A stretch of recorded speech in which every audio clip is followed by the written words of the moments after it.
আমি নামাজ পড়ার চেষ্টা করি, কিন্তু মাঝে মাঝে শয়তানের ধোঁকায় পড়ে পাপ কাজ করে ফেলি। এ থেকে বাঁচার উপায় বলেন দয়া করে। আমার এক নিকটাত্মীয়কে আমি স্বপ্ন দেখেছি, তিনি আমাকে একটা বিয়ের একটা বিষয়ের স্বপ্নে আদেশ করেছেন। এই আদেশ আমি পালন করতে বাধ্য কিনা? ঋণ রেখে নিজের উপার্জিত টাকা দিয়ে ওমরা করতে পারবো কি?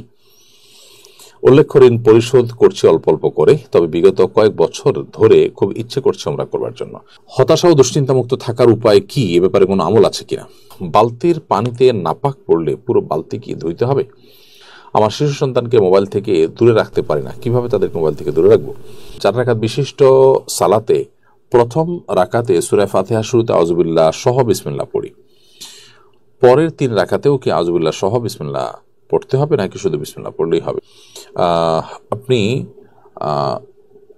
খারাপ কাজ থেকে বাঁচার জন্য পাপের কাজের যে পরিবেশ আছে, সেটা বন্ধু বান্ধব হতে পারে, অন্যান্য বিষয় হতে পারে, সে সমস্ত পরিবেশ থেকে আপনাকে সরে আসতে হবে।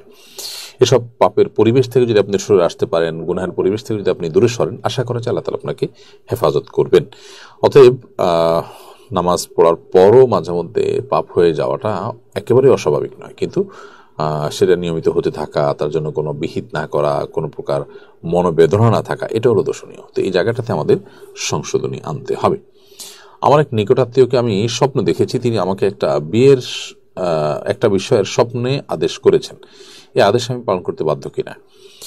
স্বপ্নে যদি কেউ কাউকে কোনো আদেশ করেন, তো সে আদেশ মানতে যিনি স্বপ্ন দেখেছেন তিনি বাধ্য নন, কারণ স্বপ্ন আসলে কোনো বিষয়কে সাব্যস্ত করে না, সেভাবে বিধান হিসাবে সাব্যস্ত করে না। তবে একজন মুসলমান স্বপ্ন থেকে বিশেষ কোনো ইন্ডিকেট, বিশেষ কোনো আলামত, বিশেষ কোনো নির্দেশনা, বিশেষ করে সংবাদমূলক, এগুলো তিনি পেতেই পারেন।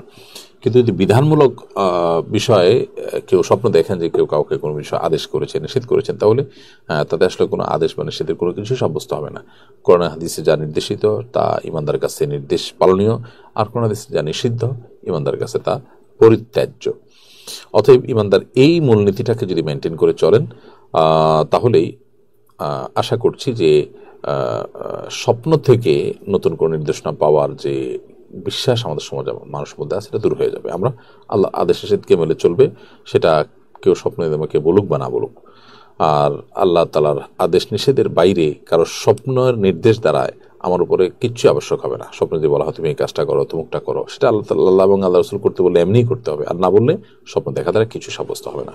ঋণ রেখে নিজের উপার্জিত টাকা দিয়ে ওমরা করতে পারবো কি? উল্লেখ্য, ঋণ পরিশোধ করছি অল্প অল্প করে, তবে বিগত কয়েক বছর ধরে খুব ইচ্ছে করছে ওমরা করবার জন্য। বা ইকবাল আহমদ, আপনার ঋণ পরিশোধ করবার জন্য যদি আপনি কোনো একটা সিস্টেম ঠিক করেন, কিস্তি করে নেন এবং সেটা সিস্টেমিক্যাল ওয়েতে পরিশোধ হতে থাকে, আপনার যে প্রাপক যার কাছ থেকে ঋণ নিয়েছেন তিনি যদি আপনাকে সেই ঋণ এভাবে কিস্তিতে নিতে প্রস্তুত থাকেন, তাহলে সেক্ষেত্রে আপনি ওমরা করতে পারেন, অসুবিধা নেই। অর্থাৎ আপনার এই ওমরা, এটা যেন ঋণের টাকা না দিয়ে ওমরা দেওয়া না, ওমরা করা না হয়। যেহেতু ঋণের টাকা আপনি অল্প অল্প করে দিচ্ছেন, সিস্টেম করে নিয়েছেন, অতএব সেই সিস্টেম ঠিক রেখে ওমরা করতে পারলে আপনি করবেন। তবে এক্ষেত্রেও যদি আপনি ওমরা না করে সে টাকা দিয়ে আপনার ঋণ কমিয়ে ফেলতে পারেন, দিয়ে ফেলতে পারেন, সেটা অবশ্যই আপনার জন্য অধিকতর উচিত হবে এবং উত্তম হবে। ঋণগ্রস্ত হয়ে আপনি ঋণের টাকা বাকি রেখে ওমরা করাটা আপনার জন্য প্রশংসনীয় বিষয় নয়। আপনার মন চাচ্ছে অনেক বছর ধরে, সেটা বুঝতে পেরেছি, কিন্তু মনের চাওয়ার চাইতে আসলে আল্লাহ রাব্বুল আলামিনের চাওয়া পূরণ করাটাকে বেশি গুরুত্বপূর্ণ মনে করতে হবে। ঋণ পরিশোধ করাটাকে আল্লাহ সুবহানাহু ওয়া তাআলা আবশ্যক করে দিয়েছেন, বিধায় আবশ্যিক কাজ বাদ রেখে বা আবশ্যিক কাজ যেন ত্বরান্বিত হয় করতে, সেটা না করে আপনি যদি তুলনামূলকভাবে কম গুরুত্বপূর্ণ কাজ যদি করেন, তাহলে সেক্ষেত্রে অবশ্যই প্রশংসনীয় হবে না। হতাশা ও দুশ্চিন্তামুক্ত থাকার উপায় কি? এ ব্যাপারে কোনো আমল আছে কিনা? হতাশা এবং দুশ্চিন্তামুক্ত থাকবার জন্য নবী করিম সাল্লাল্লাহু আলাইহি ওয়াসাল্লাম সেখানে দোয়া আপনি পড়তে পারেন। তিনি আল্লাহ সুবহানাহু ওয়া তাআলার কাছে দোয়া করতেন, আল্লাহুম্মা ইন্নী আউযু বিকা মিনাল হাম্মি ওয়াল হাযান ওয়া আউযু বিকা মিনাল আজজি ওয়াল কাসাল। এখানে দোয়াটির প্রথম অংশে আমরা দেখতে পেয়েছি আল্লাহ রাব্বুল আলামিনের কাছে নবী সাল্লাল্লাহু আলাইহি ওয়াসাল্লাম দোয়া করতেন, হে আল্লাহ, আপনার কাছে আমরা দুশ্চিন্তা এবং পেরেশানি থেকে পানাহ চাই, আশ্রয় চাই। তো এই যে দুশ্চিন্তা, পেরেশানি, এটা থেকে আল্লাহ সুবহানাহু ওয়া তাআলার কাছে পানাহ চাওয়ার শিক্ষা আল্লাহ সুবহানাহু ওয়া তাআলা দিয়েছেন। এখানে কিন্তু পেরেশানি থেকে মুক্ত থাকার কথা বলা হয়েছে, বিধায় আপনি পেরেশানি থেকে মুক্তির জন্য এই দোয়াটা পড়তে পারেন।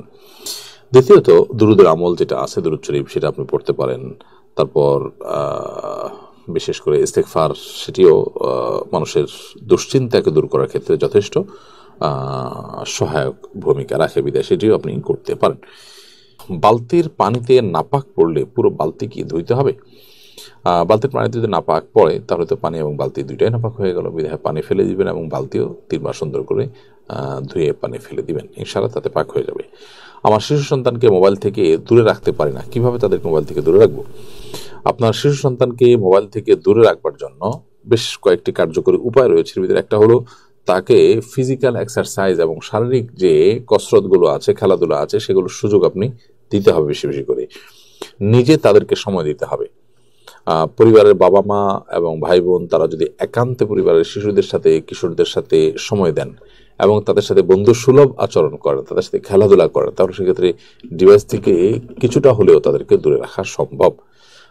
বিধায় শিশু হলেও শিশুকে আপনি সময় দিন এবং নিজে তার সামনে তার পেছনে মোবাইল টিপাটিপি করা বা অন্য যারা টিপাটিপি করে তাদের সাথে তাদের মেলামেশা করানো, এই কাজগুলো যদি আপনি বন্ধ করতে পারেন তাহলে সেক্ষেত্রে আশা করা যাবে যে সন্তান মোবাইল এর যে আসক্তি আছে, এডিকশন, সেটা থেকে বেঁচে থাকতে পারবে।